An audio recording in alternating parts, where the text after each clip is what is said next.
Hello viewers, welcome back to my channel আরবি blog BD. আজ আপনাদের সাথে শেয়ার করব কলা আর ডিম দিয়ে খুবই সহজ একটি নাস্তা রেসিপি। এই নাস্তাটা তৈরি করা খুবই সহজ, কিন্তু খেতে দারুণ মজার হয়ে থাকে। আশা করছি রেসিপিটি আপনাদের সবার কাছে ভালো লাগবে। তো কথা না বাড়িয়ে মূল রেসিপিতে চলে যাচ্ছি।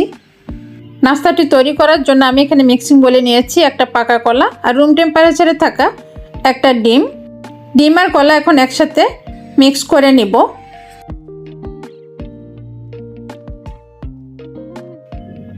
মিক্স করা হয়ে গেছে। এখন এর মধ্যে আমি দিয়ে দিব 1 কাপ আটা। আমি প্যাকেটের আটা এখানে ইউজ করছি, আপনারা খোলা আটাও দিতে পারেন বা কেউ চাইলে ময়দাও ইউজ করতে পারবেন। চালনিতে এভাবে চেলে দিলে বেটারটা খুব মসৃণ হবে, তাই এভাবে চেলে দিচ্ছি। না দিলেও হবে, আমি দিচ্ছি।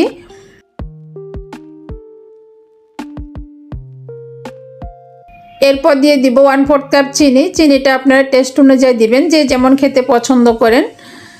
আর দিব স্বাদমতো লবণ। এরপর তরল দুধ দিয়ে ব্যাটারটা তৈরি করে নিব।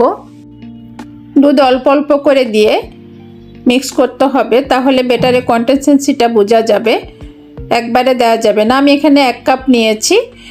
1 কাপ পুরো লাগবে না, যতটুকু লাগবে পরে বলে দিব আমি। এখন খুব ভালোভাবে সব মিক্স করে নেব। ব্যাটারটা ভালোভাবে মিক্স করলে নাস্তাগুলো খেতে ভীষণ ভালো লাগবে।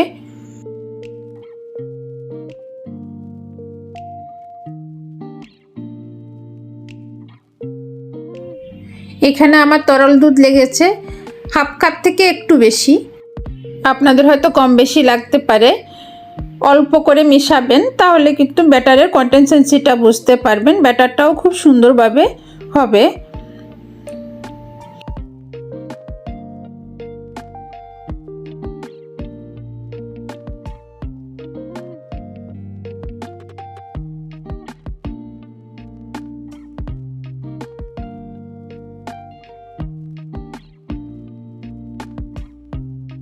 আর এরকম একটু স্টিকি হবে ব্যাটারটা, একবারে তরল করা যাবে না, আবার একবারে বেশি স্টিকিও করা যাবে না।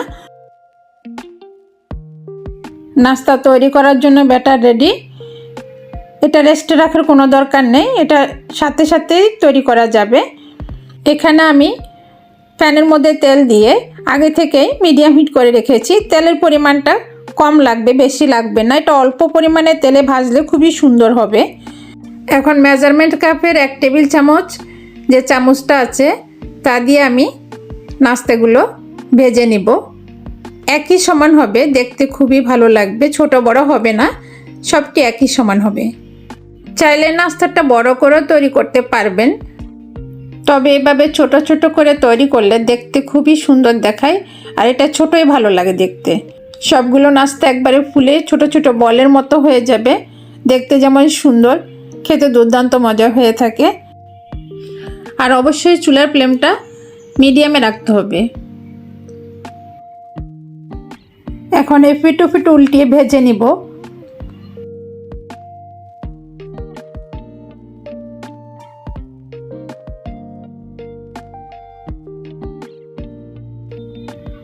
নাস্তাগুলো যখন একটু ব্রাউন কালার হয়ে আসবে, তখন স্ট্রেনারের মধ্যে তুলে তেল ঝরিয়ে নিতে হবে। বেশি গাঢ় কালার করা যাবে না, তাহলে ঠান্ডা হওয়ার পর কালারটা গাঢ় হয়ে পোড়া পোড়া দেখাবে। তা একটু ব্রাউন কালার হলেই তুলে নিতে হবে। দেখতে পাচ্ছেন কালারটা কত সুন্দর দেখাচ্ছে। ভাজা হয়ে গেছে, আমি স্ট্যান্ডারের মধ্যে তুলে তেল ঝরিয়ে নিয়েছি। এখন সার্ভিং বলে সার্ভ করে নিচ্ছি। খুব সহজ এবং অল্প সময়ে এই নাস্তাটি তৈরি করতে পারবেন। আর আমার রেসিপিগুলো আমি খুব অল্প সময়ের মধ্যে দেখানোর চেষ্টা করি। আশা করছি আপনাদের কাছে ভালো লাগবে। আর ছোট্ট একটি অনুরোধ আপনাদের কাছে, আমার চ্যানেলটি সাবস্ক্রাইব করে আমাকে সাপোর্ট করবেন। সবাইকে অনেক ধন্যবাদ।